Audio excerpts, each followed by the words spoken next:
All right, and hello and welcome, my friends, to the next episode here, Red Delta Project Podcast live feed Q&A here on the RDP YouTube channel. I'm Matt Schifferly with another video and episode to help you be fit and live free. And today's episode is all about the supplements side of things. I've been getting a lot more questions on the regular RDP YouTube channel about supplements. What do I think about this supplement and that supplement and stuff? And rightfully so, because as I've long stated that many of our perspectives and our approaches in fitness are not based on science or anything logical. They're based on marketing. And few things are more heavily marketed than supplements.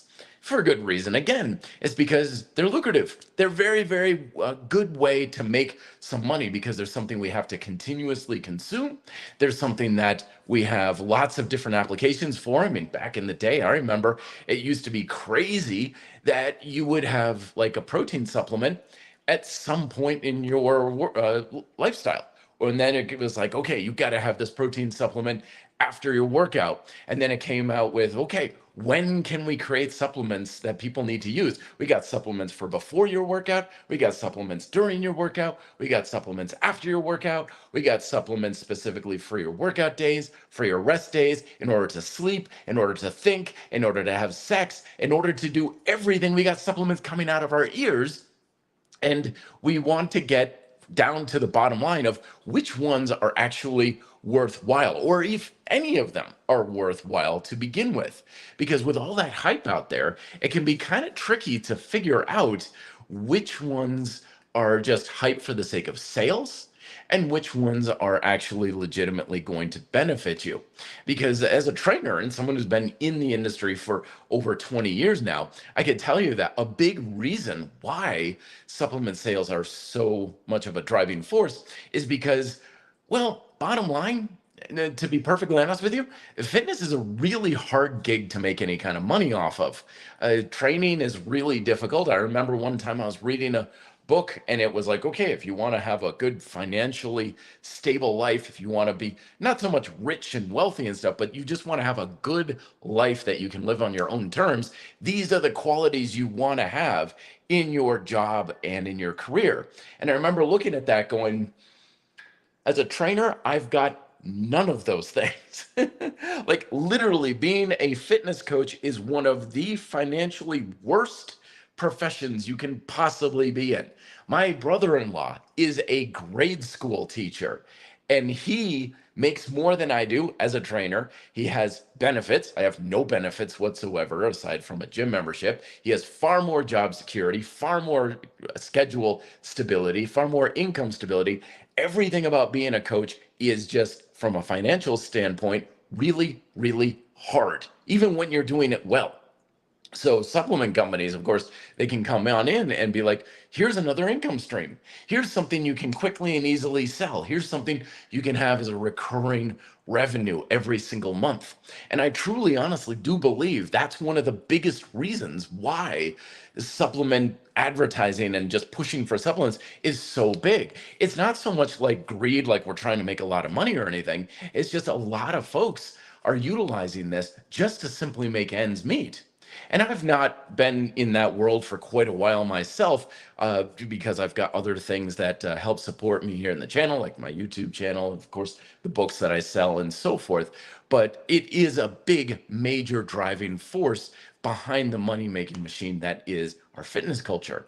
Because it's kind of a weird thing, is that everybody wants to be in better shape, everybody wants to be fit, and yet at the same time, it's impossible to put an actual price tag on fitness.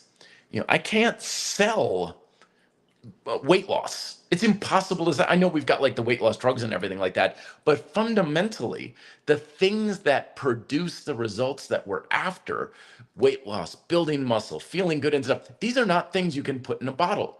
These are not things that you can have on a store shelf and sell on a monthly subscription plan. They are things that come from our habits and our behaviors first and foremost. Now, that doesn't mean that products out there can't help you with that, of course, because they can be an influence to the fundamental processes that are responsible for those results. And that doesn't even mean they're all scams or anything like that. I'm not saying that at all. Many of them can be very helpful along the way. pieces of equipment, things, various things that you can consume aside from supplements, like protein bars and things like that. They can certainly be helpful. But the key question you want to ask yourself is which ones are more worthwhile? Because at the end of the day, the habits you stick with, the products you continue to purchase and consume, are not the things that are effective, but are the things that are worthwhile. We can have a very simple, easy, cheap thing that you can do that is not that expensive. And yet, if it's not worthwhile, if it's not producing a worthwhile result, you're going to fail to have any motivation to do it. But at the same time, you can have something that is extremely expensive, very costly, and takes a huge amount of effort. But if the production of a result is very, very high, then it's very much worthwhile and you'll continue to do it. And that's what we want to be looking at all of our habits and all of our behaviors moving forward, fundamentally, of how we work as human beings on whether or not we stick to a diet or a workout program or continue to consume a product, is which ones are going to be worthwhile, and more specifically, of course, which ones are worthwhile to you, for you. And that's what I want to give you for the information here today, is what are the things that are going to be most worthwhile in this regard. Okay, so first and foremost, let's get a couple of things clear right off the bat. Is when we're talking about a supplement is basically the processed and refined nutritional value of something that you would get anyway from regular food or happens anyway in the body. Okay, so that's a very key distinction, because a lot of times we look at a supplement as something that is sort of external to our normal habits, or something that we would get that we're not going to get otherwise. Like, oh, if I don't get this supplement, then my body is going to be deprived of this nutrient or this nutritional value or the ability to do something. And that's just simply flat out wrong, because a supplement is, well, supplementing that which you're already consuming anyway. There's nothing in a legitimate actual supplement that you're not already getting from regular food. Okay? Full flat out. There is no actual nutritional benefit that you're getting aside from in a supplement that you're not getting from food. Whatever's in a supplement, you're getting from food anyway. And that's a very key distinction, because here at Red Delta Project, our approach to a dietary approach is to satisfy as much as possible. Eat to satisfy. The more satisfying your diet is, the healthier your diet is. And it takes a lot more than just nutritional quality to make that happen. You refer back, to the scene in The Matrix where they're all eating the gloop and things like that. If all we needed for a healthy diet was nutritional wherewithal, then yeah, we could live off of protein shakes and vitamin pills for the rest of our life and be happy, healthy, and forever more. That's all we would really need. If nutrition was all we needed for a healthy diet, then yeah, just get it in pill, powder, liquid form, whatever. Just choke down something after the end of the workout, eat the glop from The Matrix, you're good. But of course, that's not the case, because we need a lot more than just fat, protein, and carbohydrates, and vitamins, and minerals, and water in order to have a healthy diet. We have our 4 fundamental appetites, as I explained in all of my books, and we want to satisfy all 4 of them to have a truly healthy diet. And when we're looking at something from purely a nutritional standpoint of what kind of amino acid is this supporting, then that's a very, very limited approach. It's good, it's fine, but it's very limited. It's not at all even close to complete. I used to be one of those people. It's like, oh, food is just fuel. That's a terrible attitude to have most of the time. It's great when you're trying to get ready to step on stage. It's great when you have to have a very narrow perspective on what you're trying to do with your diet in order to get your body to look a certain way for a very short period of time. You kind of have to have that kind of attitude. But in real life, for most people, that is not at all a helpful approach to have, because food is more than just fuel. It is much more than nutrition. And in light of that, we have to recognize that we're usually just simply going to get a hell of a lot more value and worthwhile benefit from actual food as opposed to a supplement. Because when we are consuming food, we're more likely to satisfy our four appetites. Of course, we have our need for nutritional support. That's our first appetite. We have our need for metabolic and hunger support, right? So are we satisfying our hunger? And back in the day, when I first started regular lifting in gyms and stuff, I was like, oh, okay, I guess I need this protein shake and stuff. And so I'd gulp down a protein shake after my workouts. And I don't know how it was because of it was the digestion or how fast it went through me. But I swear, like within an hour and a half of that, I would be absolutely ravenously hungry. Like I'd be out for a delivery, delivering fitness equipment with my friend. I'd be like, we have to stop as soon as possible. And I have to eat something. Like I'm feeling legitimate hunger pains right now. So even though that protein shake was like, oh, it's the vitamins and minerals and all the amino acids, like, I don't care. I'm freaking starving over here. I need, it was like, well, can you wait till lunch? It's in 2 hours. No, I can't. I have to eat something now. I was that hungry. It was just something about the way it reacted to me.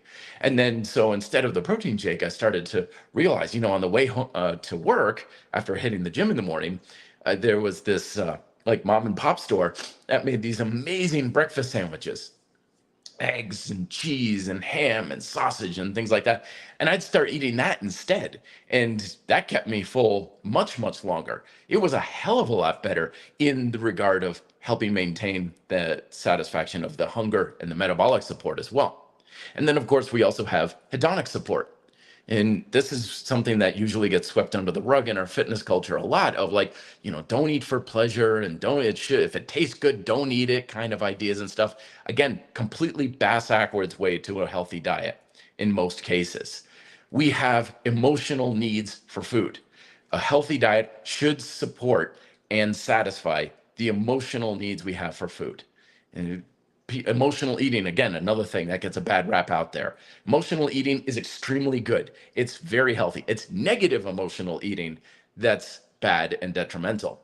Because ultimately, there's no such thing as non-emotional eating. Everyone's an emotional eater. We always eat for emotional reasons. If you're taking a supplement, that's for emotional reasons. It's like, I want to make sure I'm getting this nutrient. I want to make sure I'm covering my bases. I want to make sure I'm getting enough protein. You're an emotional eater when you have a protein shake. You're always an emotional eater because you're human. There's no such thing as non-emotional eating. So it's when we do it from a positive emotional standpoint that it's healthy, and a negative emotional standpoint that it's unhealthy. And again, usually we're going to get that more from actual food, and instead of trying to over rely on a supplementation thing. I want to make it real clear too, right off the bat. I should have said this earlier. I'm not at all like opposed to supplements. I'm not at all thinking that they're a bad thing or and whatnot. I just think most of the time they're not worth it. If you gave me the option, again, like I said earlier, of you can have a protein shake or you can have this breakfast sandwich with an apple or a fruit salad, I'm going to take the breakfast sandwich over the protein shake any day of the week. Why? Because it's a hell of a lot more satisfying. I'm getting a lot of great nutritional value to it, but it tastes a lot better. It satisfies my hunger. It helps me with the hedonic support that I'm looking for because of I'm getting that, mouth feel and the actual feeling of something more substantial in my belly. I'm just going to get a hell of a lot more from food. And so if I'm going to get what I need either way, well, why not go with the thing that brings you the most benefit? That's the way I look at it and the most simple. But in some cases, a supplement can certainly be more beneficial. Lots of times, it's simply more of a convenience food. Like all processed food out there, we consume it largely for the sake of convenience. Sometimes it's just a lot easier to take a vitamin pill. Sometimes it's just a lot easier to slurp down a protein shake real quick. Sometimes it can be a quick and easy way to just add protein to any kind of thing that you're baking with a protein powder. It's just easier that way, which is great. We should always do the easier thing when it comes to helping us achieve our objectives. I used to make my own protein bars a lot of times and have like Cheerios and some corn syrup in there and peanut butter and stuff. And I'd mix in some protein powder. And it's like, great, this is a quick and easy way for me to bolster up the protein content of my protein bars. It works great. It just used it as another baking ingredient. So in those regards, it can be fantastic. It can be a very helpful way. It's basically looking at it just as another tool in your toolbox. But the ultimate end that we're looking for is still fundamentally to satisfy your primal appetites: hunger, metabolic support, nutritional support, and hedonic support. That's how healthy your diet is. The more you satisfy those three things to an adequate level, the better off you are. And a lot of times when we're failing to satisfy one or more of those, that's when we overdo one of the others, which is just as much prevalent in the world of, like, quote, healthy eating as it is in unhealthy eating. Someone who's eating a ton of junk food, and this theory has been proposed a lot, where it's like, well, the nutritional value of a lot of that junk food is so low that you feel like you just got to keep eating it. It's like, yeah, it's not very satisfying. And people talk a lot about how processed foods, oh, it's so addictive and everything. Yeah, of course it's addictive because it doesn't satisfy you very well. It may taste very good. It may have great mouthfeel and stuff. So you're really satisfying that hedonic appetite, but the nutritional value, or the ability to satisfy hunger and keep your energy running very well, so to speak, may be so low that of course you need to keep eating the stuff because it's not very satisfying. But you can make the same argument on the other side of the coin.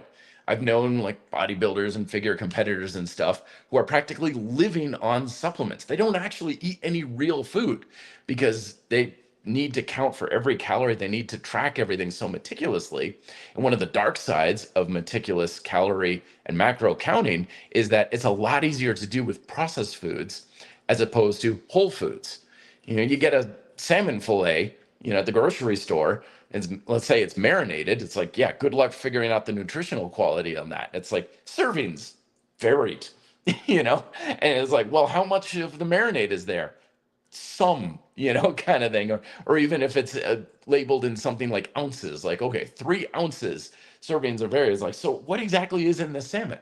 But when you're mixing up protein shakes and you're taking pills and stuff, it's much easier to have reliable, quantifiable numerics of nutrition in a processed food. So that's why a lot of times when people get really into things like calorie counting and nutrition tracking and things like that, they gravitate much more towards much more processed foods, because it's a lot easier to track something that came off of a conveyor belt in a factory than something grown on a farm. And it's just a little bit of the dark side of how you can get kind of in the weeds with the tracking there, but I digress.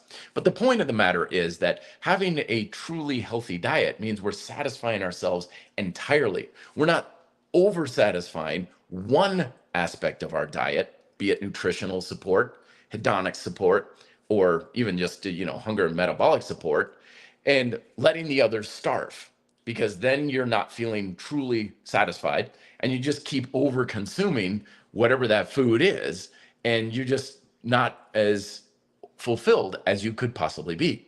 But when we have a more holistic approach to nutrition, then we have a much more healthy approach. The food is a higher nutrient density, it's more satisfying, and it gives us a lot more nutritionally and hedonically, because we need all of it. Having a healthy diet doesn't mean you're making sacrifices. It means you're not making compromises. It means that you're getting everything that you want. And sometimes that means including supplements. Sometimes that means saying they're just not worth it. I'm just going to focus more on foods. And that's a decision for you to make. But let me get to some questions here and stuff like that before we go into some of the litmus of individual ones as well. Lots of folks coming on in. Thank you so much, folks, for coming up. Wolfstein saying, I'm able to do 10 muscle ups in 10 minutes. Good job, man. Keep up the great work. Congratulations. Good to see you.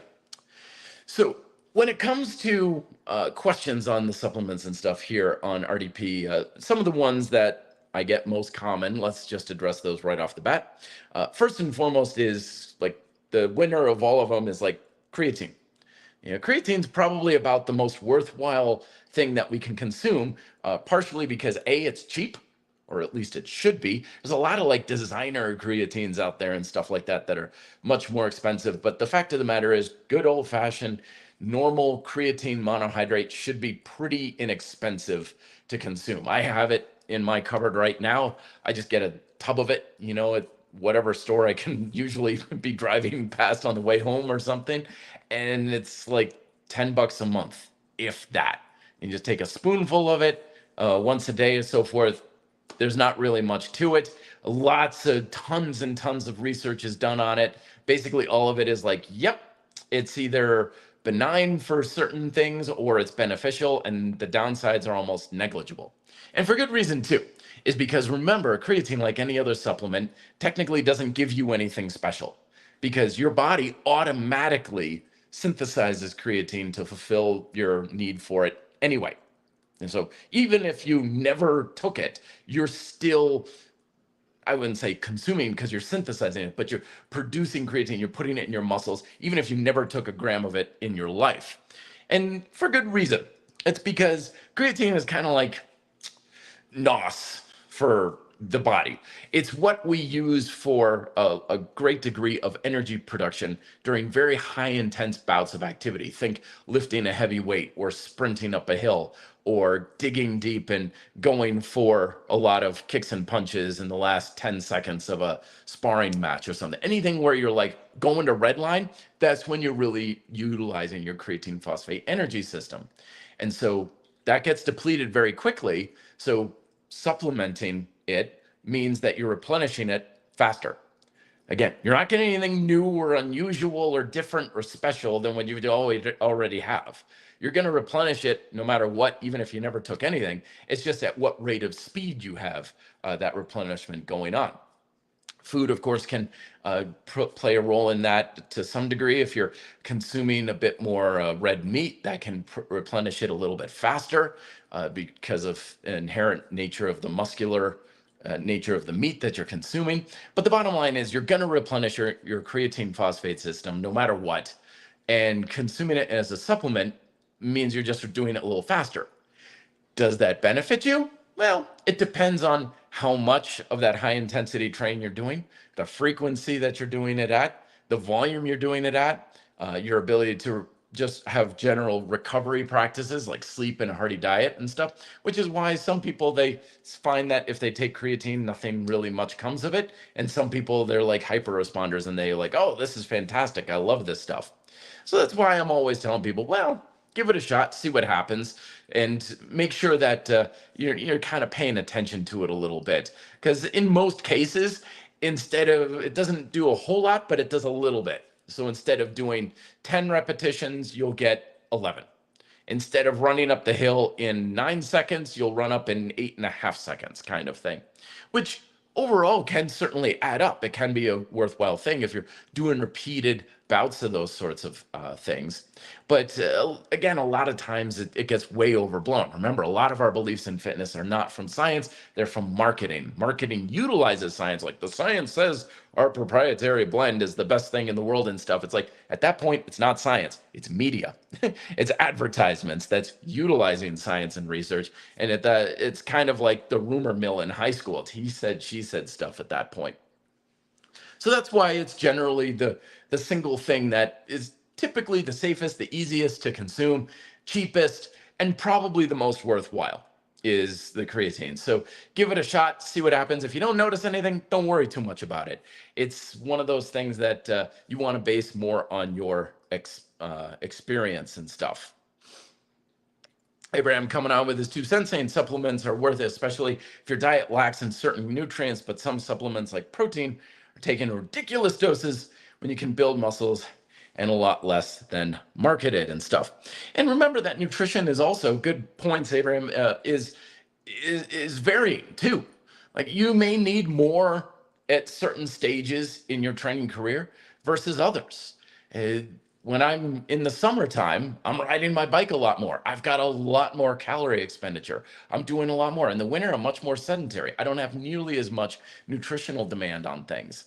And so when you're looking at, oh, I'm nutritionally deficient, sometimes, again, the marketing has convinced us we need to automatically turn to supplements when 9 times out of 10, it's like, well, maybe we just need a few more fruits and vegetables. You know, it doesn't take a whole lot to shore things up. Back in college, when I was studying nutrition, it was absurd how little food it took to bring about a higher degree of nutritional value to things. It's like, oh, this, these people in this study were woefully deficient in this nutrient or that nutrient. And all they needed in order to get back up to square one was like 3 leaves of spinach or something. It wasn't like they needed to have 5 salads. Like sometimes that was a rhetoric that was passed around, infomercial products and stuff for juicers and things. They'd have this table with like pounds and pounds and pounds of produce. And it's like, this is the amount of produce you need to eat in every day in order to get your nutritional value. And I'm looking at that going, no, that's not even close. That's not even close to what the body needs. I mean, that's way too much, as it was saying about protein and stuff. The fact of the matter is that a lot of the rhetoric in our dietary culture, especially stuff that's pushing supplements, makes it seem like our nutritional needs are skyrocketingly high.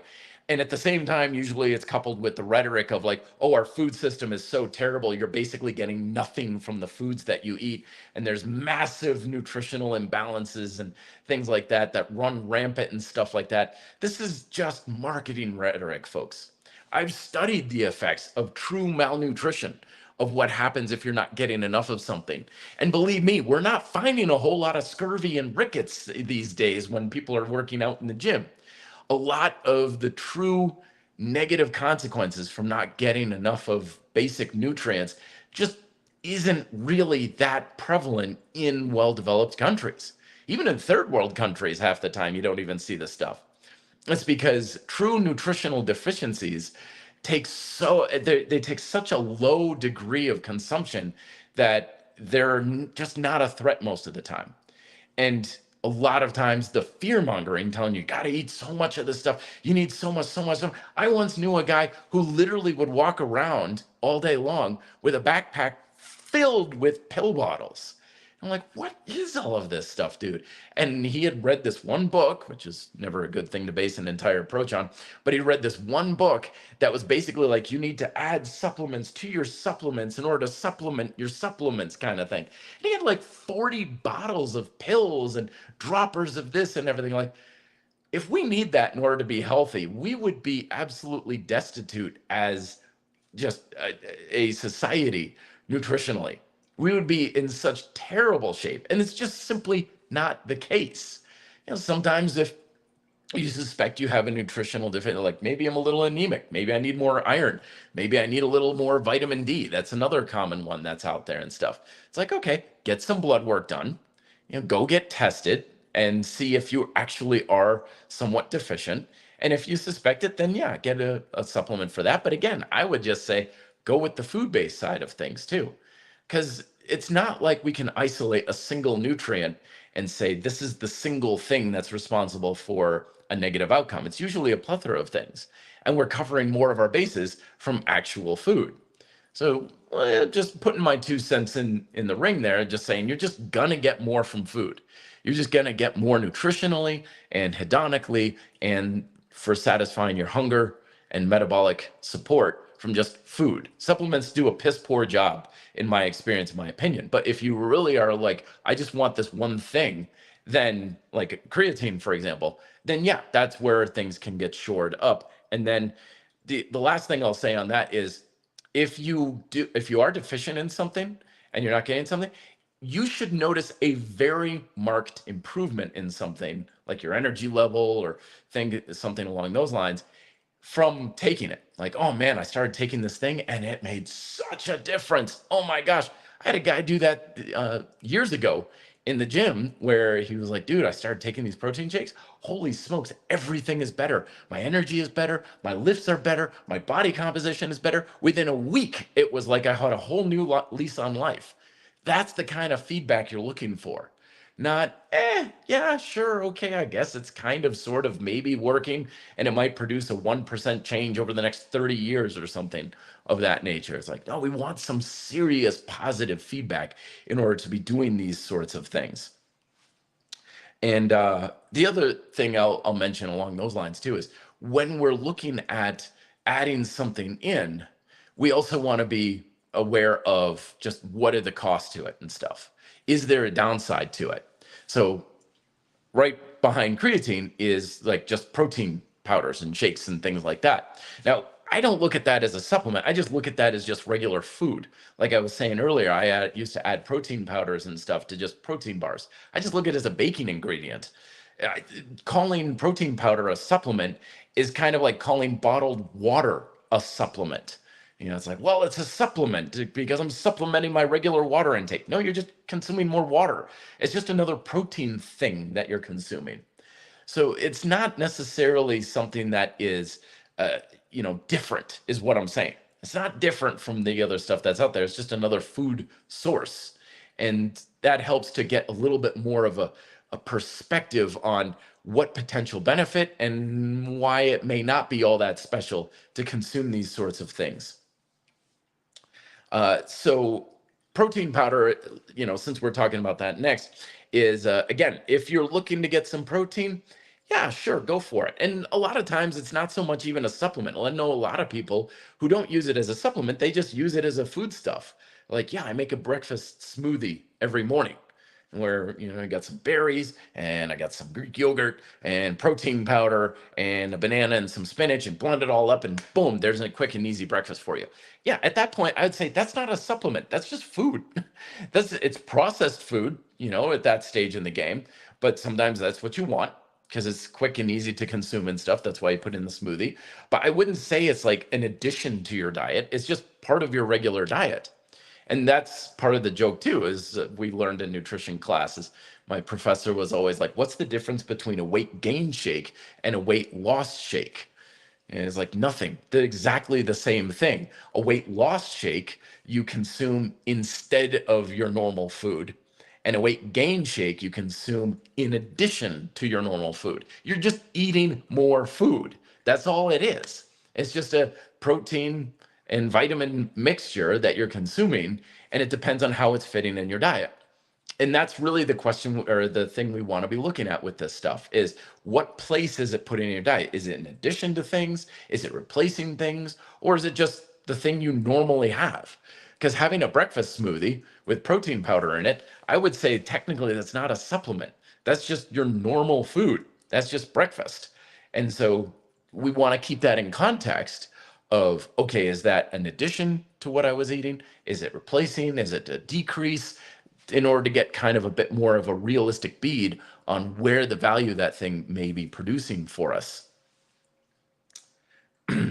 Wolfstein, I wanted to bring this up. He's like, I add some milk in that shake too. There was a time I remember milk used to be considered a supplement, where athletes would be like, oh yeah, I just drank more milk. And that was my supplement because it had protein and fat and vitamin D and all that sort of thing. And so a lot of times, again, it's not about anything that's factually or scientifically valid. It's just marketing. If we marketed, I know sometimes the Dairy Association has tried this of marketing milk as like a performance shake or something for athletes and stuff. But if they called it a supplement, they probably would have sold a lot more milk just because it's got that buzzword to it. It sounds fancy, sounds kind of magical to it. But that's all a supplement really is just more food. And in the case of powder or pill or liquid form, it's just more food that's processed. Sometimes the processing is a good thing. Processed food gets a bad rap sometimes. Sometimes processing is exactly what you want. When I'm on a bike ride, believe me, I don't want something that's going to digest and break down over the next 3 hours. I want it in my system pronto. So processing isn't always a bad thing. I know that's one of the reasons why a lot of people like protein powders is it's straight into the system. It's not like a steak that's going to digest over the next 12 hours or something. It's quick acting. But that's probably why back in the day, why I would slurp down my protein shake after my workout and I'd be absolutely ravenous 30 minutes later because my body was like, great, thank you. And it went straight through. And I was like, but I got nothing to go on. Like I've got nothing for some sticking power with stuff. I need some fat. I needed some other things to make it work.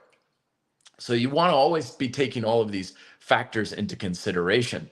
But yeah, it's protein, different proteins. I get questions on that. What about this protein? What about that protein? And so forth. But the fact of the matter is, at the end of the day, protein's protein.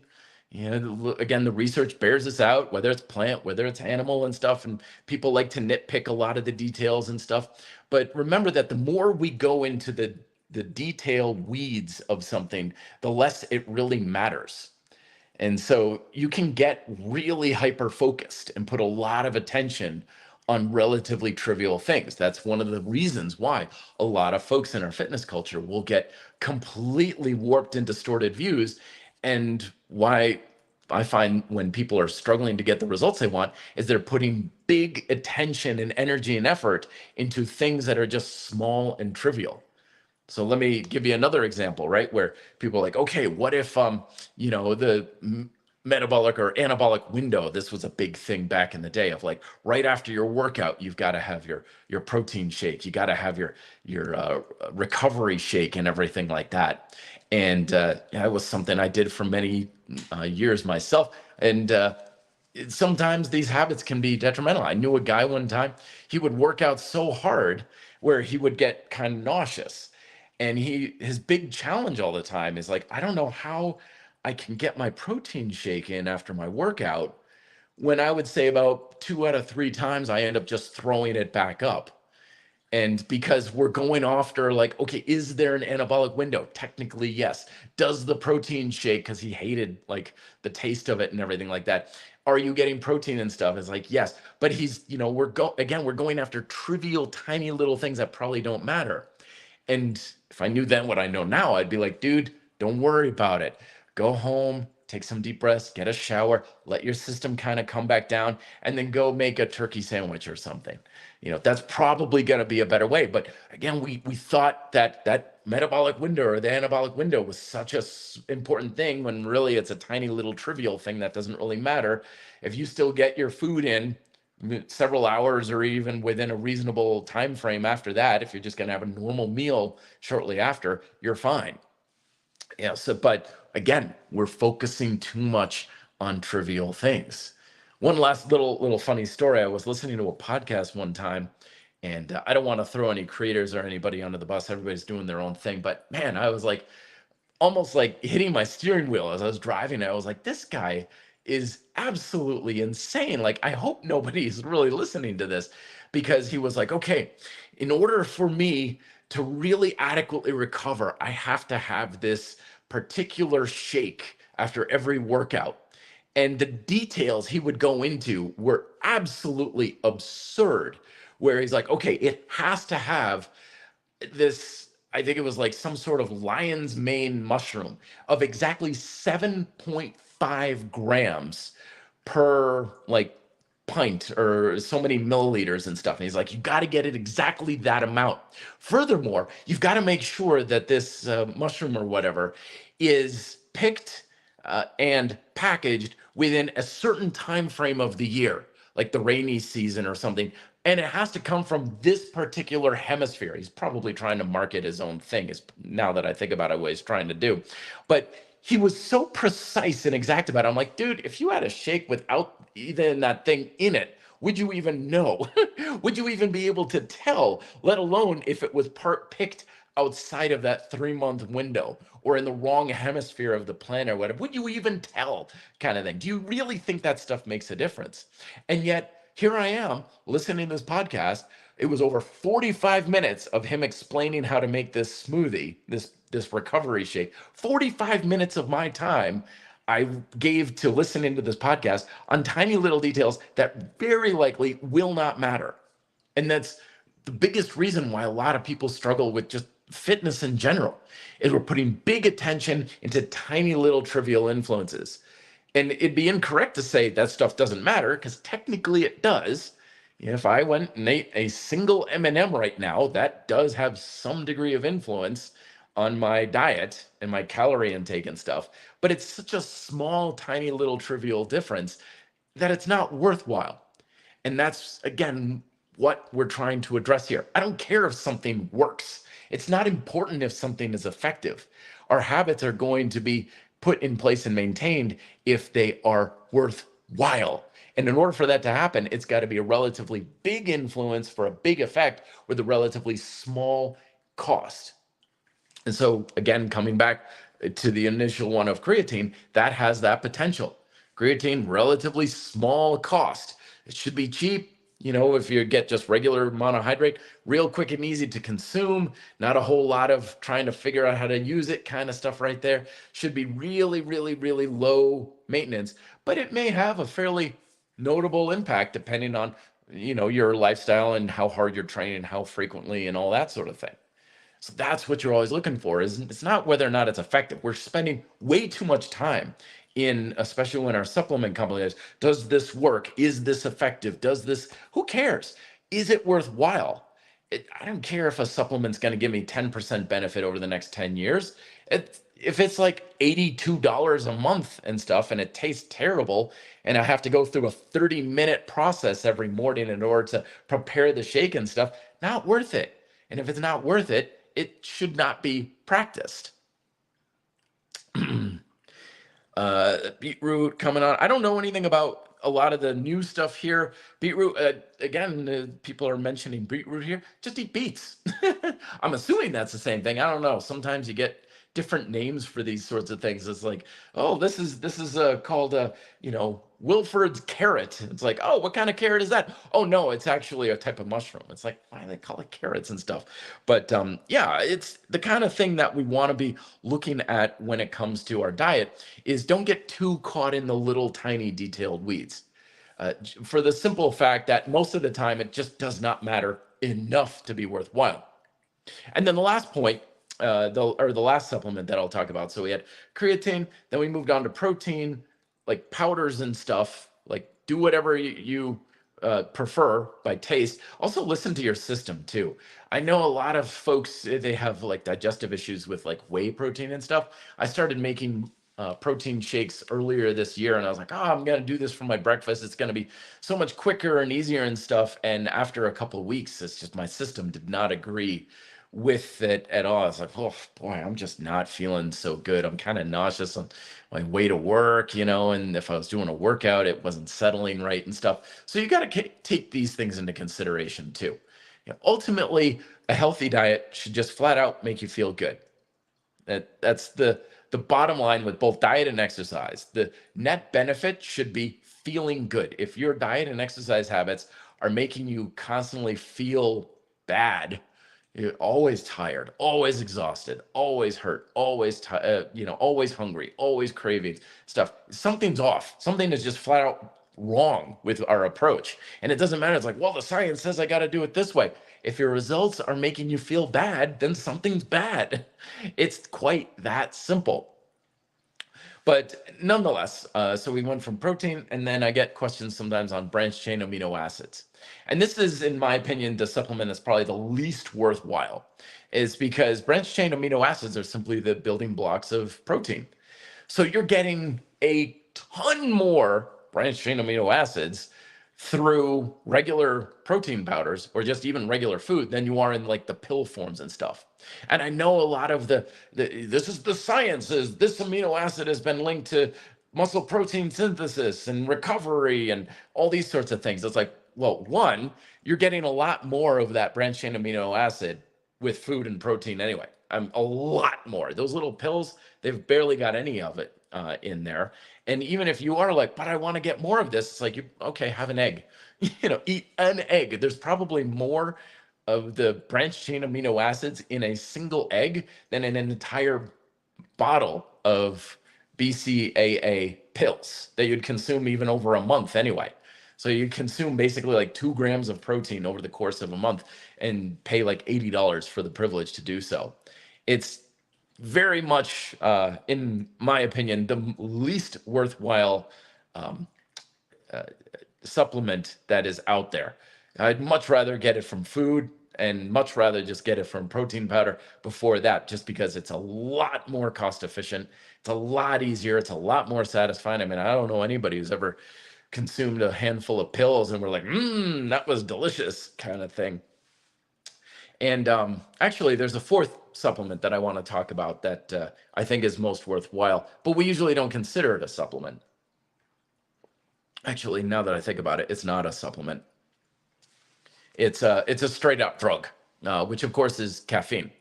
And we got to be wary of caffeine. Not that I'm against cat. God, I consume enough caffeine to reanimate dead tissue on a regular basis. But caffeine is a weird thing in the world of supplements. And that's because it is one of the most potent things that we can legally put in most anything that gives us a visceral positive reaction to things. So I can create some sort of like, okay, this supplement improves mental clarity and energy and focus and all this sort of thing. And I can make it sound like a big fancy thing. But at the end of the day, it's just got a crap ton of caffeine in it.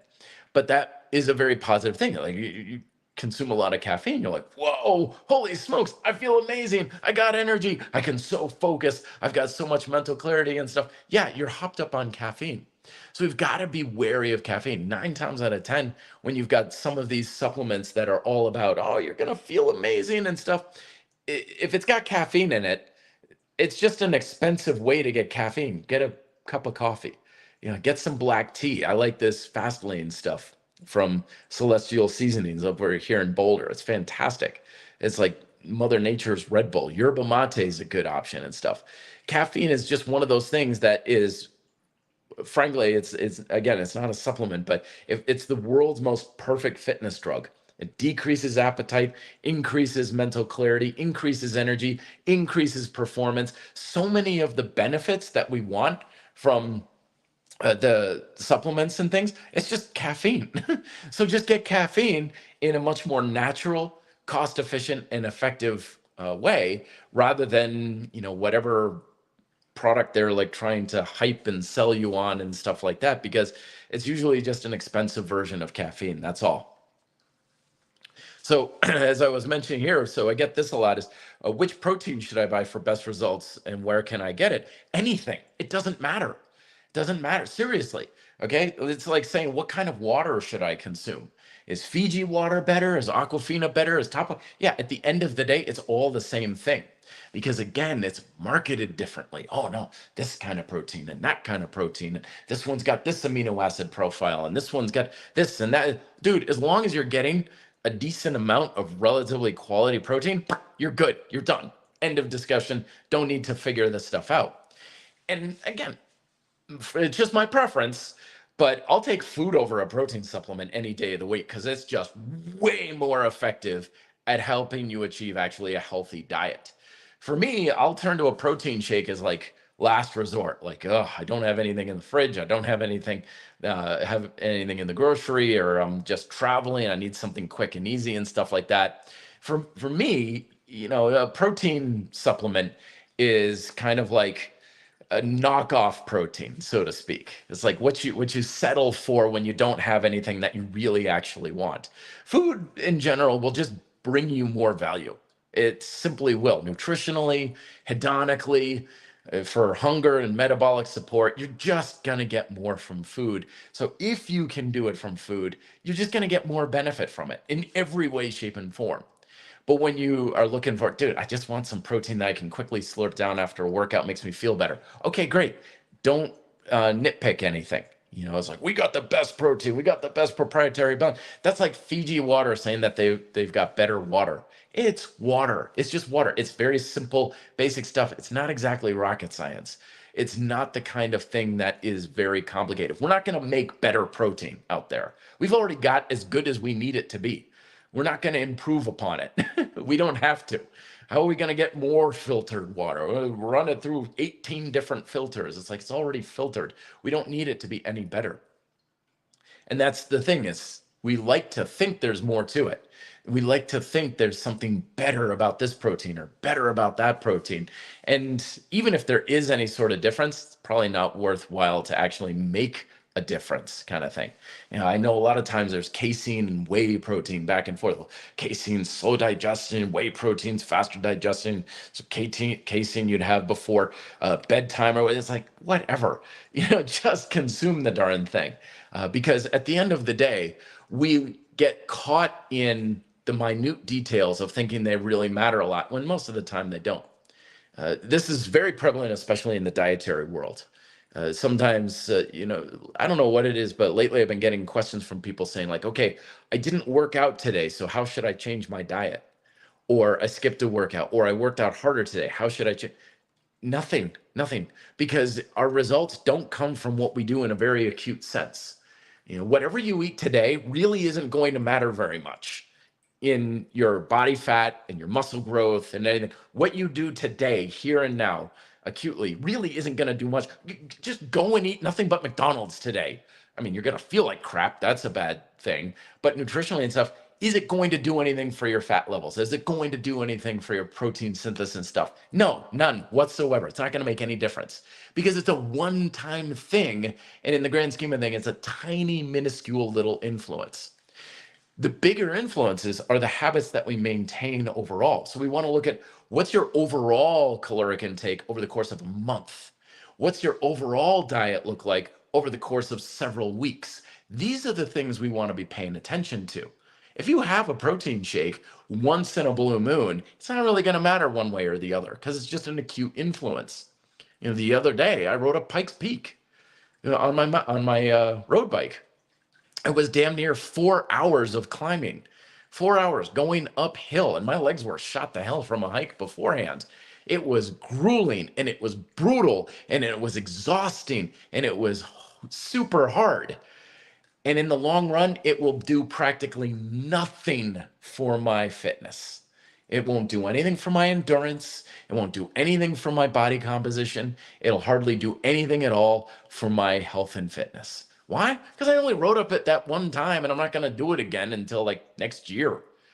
However, I walk out to my car to go to work every day and I park like 2, maybe sometimes 3 blocks away because that's generally where parking can be available here in Denver. That one thing, walking out to my car, is far more of an influence on my health and fitness than riding up Pikes Peak. Why? Because I do it several times every single day. So in the grand context of supplements and diet and all these other sorts of things, don't think too much about acute stuff of like, well, what if I do this once in a while and stuff? What is the big picture? What are you doing on a regular basis? If you're getting protein in breakfast, lunch, and dinner, and you're satisfying your hunger, and you're feeling good about, I'm eating lots of stuff, my energy level is good, I'm very satisfied, I don't have any chronic hunger or cravings and stuff, your diet is miles ahead of the person who is like, I'm doing it all right and stuff, but I'm always hungry. And, I did this one thing, I took this supplement for a week and I think that was great. And then I don't do it anymore. It's like, no, it's too acute. It doesn't do anything. It's too small of an influence. What are the stackable habits that you have that are going to expand into a bigger influence on your diet? Because that's the stuff that matters the most for mind, body, and lifestyle. You want to be aware of those sorts of things. McKay said, what about meth? Oh, it's fantastic. You never know these days. I mean, I remember, growing up as a kid in the DARE program and stuff like that. And it's like, all drugs are bad, all drugs and everything. Now, of course, out here in Colorado, I mean, we've got marijuana is perfectly legal. We've got psilocybin is used in therapeutic, ketamine is used in therapeutic applications and stuff. I mean, hell, they legalized practically everything up in Oregon relative like a year or 2 ago or something like that. So who the hell knows? Maybe in the future we're going to have medicinal meth, but I would be curious as how we would even make that work. He said, follows up saying, my wife is getting ketamine treatment soon. Good. I'm curious how that can work for you. Or hopefully it works well for your wife. Especially these days, we've got so much stuff going on in our head and stuff. And I know a lot of times, especially now, we've got like weight loss drugs and things like that. And folks in the fitness community get kind of all like, oh, people are they're taking the easy way out and they've got some negativity to it. I'm like, dude, whatever can help you helps you. I don't care. Then that's the thing about sometimes a supplement can be like that.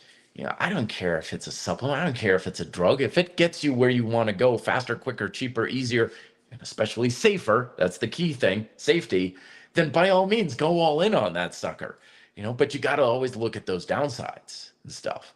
I trained a doctor last year or 2 years ago, and he was on semaglutide. I mean, long before anybody we even heard of it, kind of thing. This is long before we had the weight loss drugs getting very popular and stuff. And it was like every other workout, he'd be like, okay, got to go throw up again. I'll be right back. And I'm like, why are you doing this to yourself, dude? Obviously, I think his dose was off or something. I don't think he was taking it in a very healthy way. But we always want to be looking at that pros and cons with both drugs and with supplements. It's not about what's effective. Don't go after stuff just because it's supposed to be effective, because success at any cost usually isn't success. Yeah, how many times have we heard the stories, or you may even have experienced it yourself, where you're like, I'm going to make money at any cost. I'm going to get this relationship at any cost. I'm going to get this business up at any cost. And then even when you are successful at it, and then you look back and are like, yeah, all right, I got this successful business going, but it cost me my marriage. I'm a stranger to my kids. I was never there for them. I lost all kinds of friends along the way. It's like, what's the cost? And more importantly, is it worth it to you? And when we're looking at supplements, drugs, even just diet habits, what is worthwhile to you? And I'm just basing my recommendations on that. I don't care if it's effective. I don't care what the science says. What's supposed to be or has been shown to be most worthwhile? Creatine? Yeah, it's worthwhile for a lot of folks, but do it. And if you want to try it out, though, you're trying to find out for yourself. Lots of times people take it and they're like, I didn't notice anything. Forget it then. Don't worry about it. But the marketing, it's so persuasive. It tells me I'm missing out if I don't have it. No, you're not. If you don't notice a difference, why pay the difference, right? I think that was a Pantene commercial or something from years ago. That line stuck in my head. When it comes to diet and exercise habits, we don't want to rely too much on the hearsay or the marketing or even like, well, it's going to work or all that kind of thing. I'm very much a big fan of instant gratification. If something's going to work for me, I want some pretty noticeable benefits right away. When I got into isometrics, when I started doing calisthenics, when I just started to eat in a certain way, it's like, oh, wow, this is so much better than before. Holy smokes, I feel so much better. I look so much better. My energy level is so much better. My joints feel better. We're looking for big, positive feedback that's relatively quick. That's the stuff you want to base your choices off of. Experiment, see what works best for you, of course, but don't just assume it's like, well, the science says yada, yada, yada, yada. It doesn't matter. If you take protein and you're like, this is not settling well in my stomach, and I'd much rather have this breakfast sandwich instead, well, then have the breakfast sandwich. Don't worry about missing out. You're not missing out. You're just going after what's most beneficial and most worthwhile to you. And that's what you want to base your habits and decisions off of, those sorts of things. So, all right, folks, I'm going to wrap things up. Thank you so much, everybody, for coming on in. Once again, I do my live feeds regularly, 2:30 Mountain Standard Time here on the Red Delta Project YouTube channel. I'll be doing that again this week, where I'll be talking about the 3 things that I did over the past several months to have a very noticeable bump up in building muscle, despite being over 45 years of age. And I've been training for 20, almost 30 years now, and yet I'm still able to keep building muscle to a noticeable degree. And I'm going to be discussing how exactly that happened this Saturday, 2:30 Mountain Standard Time. Love to see you there. And again, I post these audios on podcast directory of your choice as well. Thanks everybody much for coming on in. Talk to you on Saturday. Till then, be fit and live free.